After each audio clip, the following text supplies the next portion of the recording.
पौराणिक कथाओं में गरुड़ विष्णु भगवान का वाहन होने के लिए जाने जाते हैं।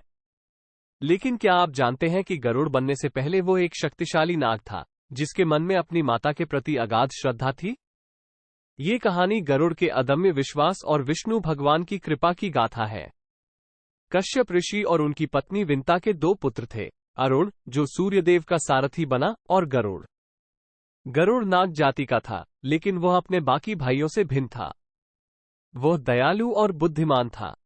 उसकी माता विंता को कश्यप ऋषि की दूसरी पत्नी कद्रू ने कैद कर लिया था। कद्रू ने विंता को दास्ता में रखा और उससे वादा लिया कि उसके पुत्र ही उसे मुक्त कराएंगे। गरुड़ अपनी माता की दशा से बहुत दुखी था। उसने कसम खाई कि वह अपनी माता को कद्रू की कैद से मुक्त जरूर कराएगा, लेकिन ऐसा करने के लिए उसे अमृत की आवश्यकता थी। अमृत देवताओं का पेय था, जो उन्हें अमरता प्रदान करता था। इसे पाना लगभग असंभव था।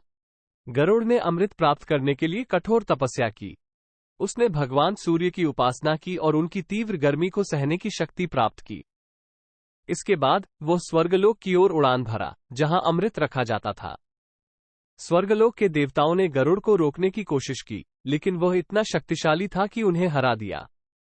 अंत में वो उस स्थान पर पहुंचा जहां अमृत रखा था, लेकिन वहां उसका सामना नारायण, विष्णु भगवान, से हुआ।